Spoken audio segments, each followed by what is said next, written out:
बांग्लादेश पर बहुत ही अलग अंदाज में वीडियो पेश कर रहा हूँ।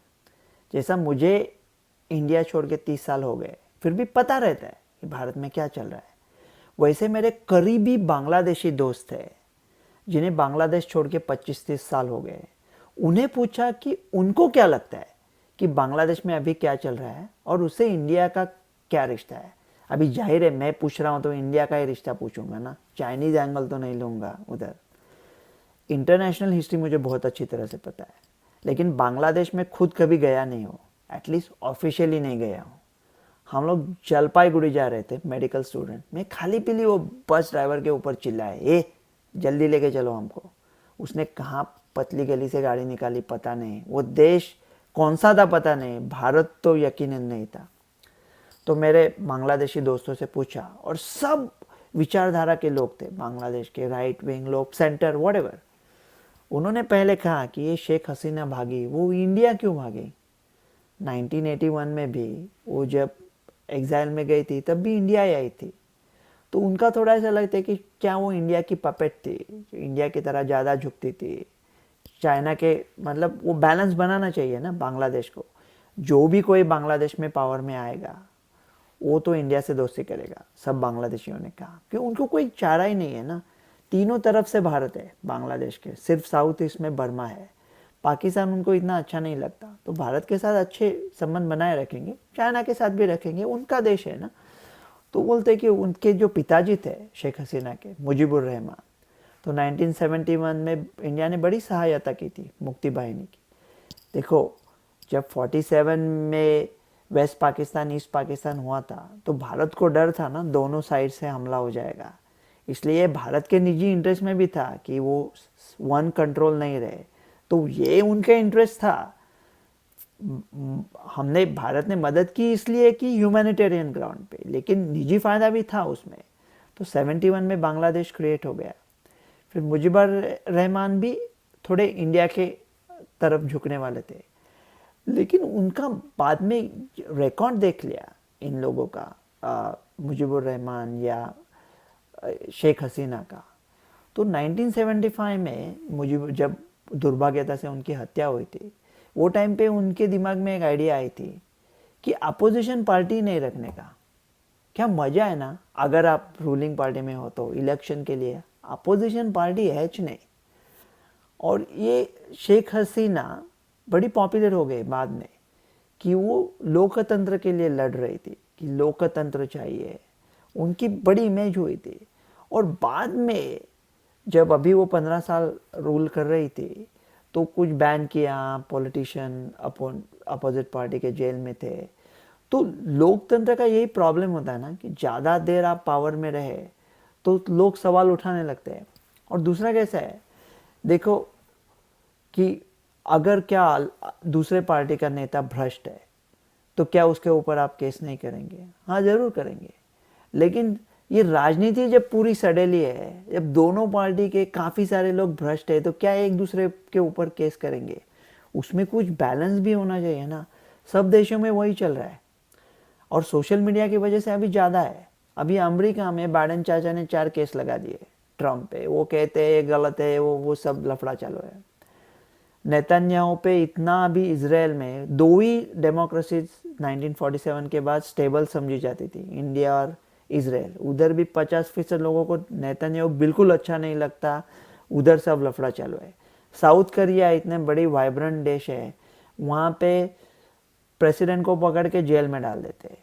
अब 3-4 प्रेसिडेंट जेल में गए, तो अभी प्रेसिडेंट कोई काम ही नहीं, सोचता ही नहीं है, कोई डिसीजन ही नहीं लेता। वो सोचता रहता है कि मेरे टर्म खत्म होने के बाद जेल में भेजेंगे। ब्राज़ील में वही चालू है, पेरू में वही प्रेसिडेंट को भेजा था। तो ऐसा दूसरे पार्टी के लोगों को जेल में डालना और या उनके ऊपर, ये भी कोई डेमोक्रेसी की बात नहीं है ना। और अगर मुझे किसी ने पूछा कि आरएसएस क्या है, या मतलब मैं इंडियन विचारधारा से देखूंगा, मैं तो उनको अल्ट्रा राइट वगैरह नहीं कहूँगा। वैसे जो बांग्लादेश में पार्टी है कि बाबा बांग्लादेशी नेशनल पार्टी है जिसकी वो जिया है, वो खलीदा जिया, और वो जमात इस्लामी है, उसको तो हम लोग राइट विंग बोलेंगे। उनका राइट उनको खुद को पूछा तो खुद को राइट विंग नहीं बोलेंगे ना, खुद को वो नेशनलिस्ट बोलेंगे। और जो मेरे कई बांग्लादेशी दोस्तों से पूछा, उन्होंने पूछा कि वो सेंट्रल पार्टी, ऐसा उनको लगता है, बांग्लादेशी नेशनल पार्टी।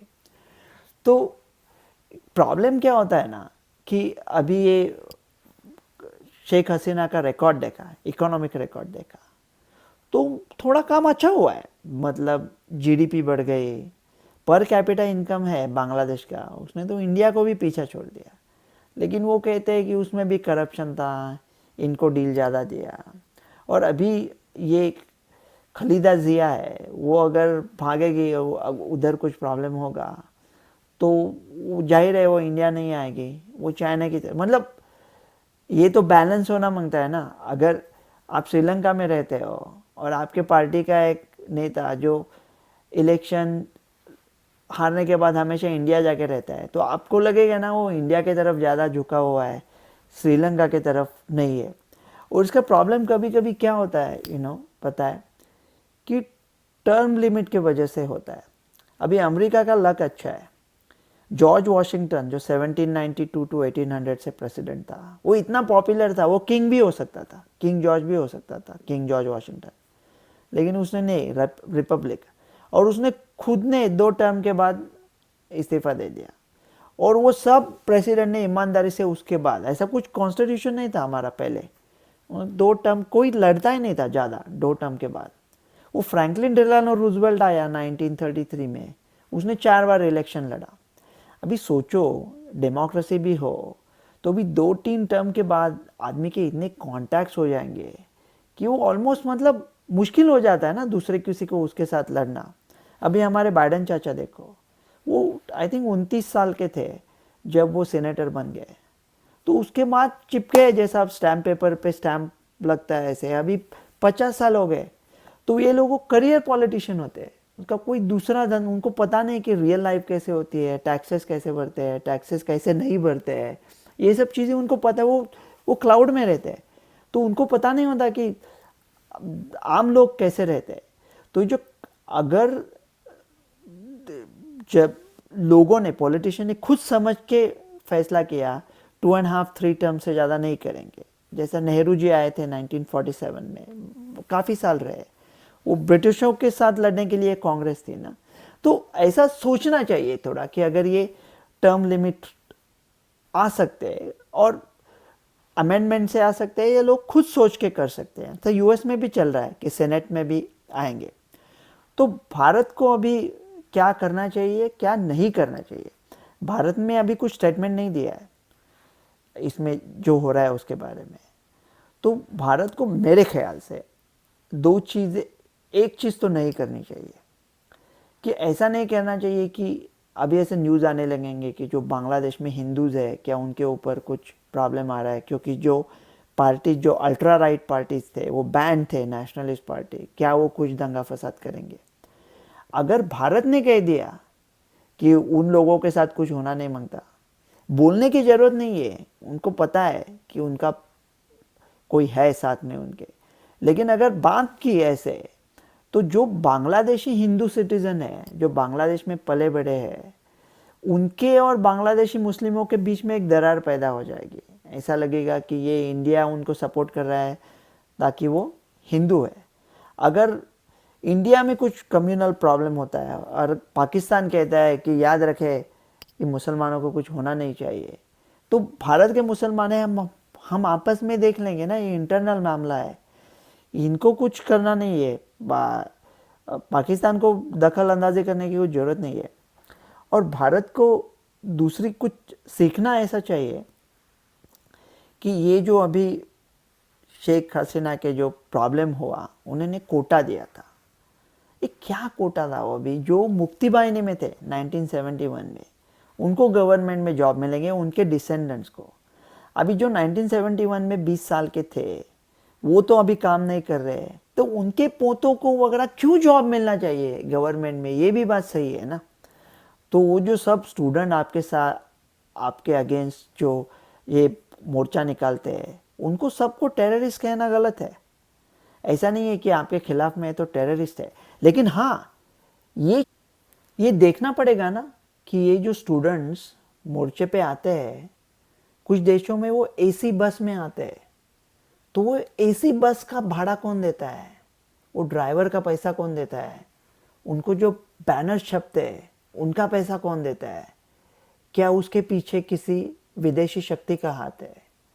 तो स्टूडेंट के साथ प्यार से बात हो, हिंसाचार ना हो, आंदोलन करना उनका हक है। वो 20-25 साल के हैं, ये उम्र ही होती है ऐसी सब चीज़ें करने की। लेकिन थोड़ा बैलेंस रहे और ये सोच ले कि क्या उनको कोई उकसा नहीं रहा है, क्या उनको कोई पैसे नहीं दे रहा है। सबको टेररिस्ट कहना गलत है, सबको विदेशी पपेट्स कहना गलत है, लेकिन थोड़ा सोचना भी पड़ता है। ये बांग्लादेशी मेरे दोस्त थे, उन्होंने एक बात कही, वो मुझे बहुत अजीब लगी एज एन इंडियन। बाकी सब तो जब सोचा था वैसे ही कहा था उन्होंने। जो रोहिंग्या मुस्लिम्स का प्रॉब्लम है, वो बीबीसी पे हमेशा चालू रहता है कि जो बर्मा से आ रहे हैं बांग्लादेश में, तो मेरे बांग्लादेशी दोस्त मुझे कह रहे थे कि वो कल्चरली हमसे बहुत अलग हैं, दिखने में भी अलग है, तो वो बांग्लादेश में क्यों आ रहे हैं? क्योंकि हमारा सिर्फ धर्म एक है, रिलीजन एक है, तो इंडिया को भी उनको लेना चाहिए। ये बात मेरी समझ में नहीं आई। अभी उनका बॉर्डर बर्मा के साथ है ना, तो इंडिया को क्यों लेना चाहिए? मतलब हमारे प्रॉब्लम्स कम है क्या? तो इंडिया पैसा देगी, थोड़ा मदद करेगी वो कैंप वैम्प चलाने के लिए, बाकी बर्मा के साथ आप डील करो, आप कुछ निगोशिएशन करो। लेकिन ये इन लोगों को इंडिया में ले लो, ये ऐसी उनकी सोच है। मेरे दोस्तों को भी वो मुझे बहुत अजीब लगी, मैं सच कह रहा हूँ।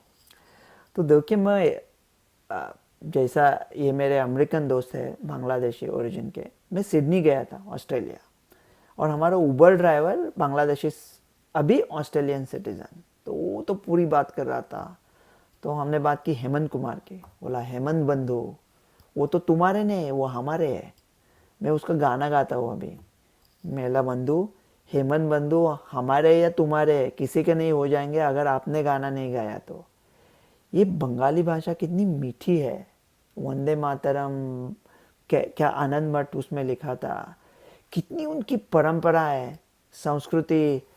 रविंद्रनाथ टैगोर, आमार माथा नत करे दाओ, आमी बहु वासनाए प्राणपणे चाई, ये सब दंगा फसाद बंद होके ये हमने सांस्कृतिक टाइज को आगे बढ़ाया तो कितना मजा आएगा। डॉक्टर रवि गोड से नमस्कार, मैं हूं मानक गुप्ता। अगर आपको हमारा ये वीडियो पसंद आया हो तो इसे लाइक और शेयर जरूर करें, और हाँ, हमें सब्सक्राइब और फॉलो करना ना भूलें ताकि आप देश और दुनिया की कोई खबर मिस ना करें। तो जुड़े रहिए हमारे साथ और देखते रहिए न्यूज़ 24।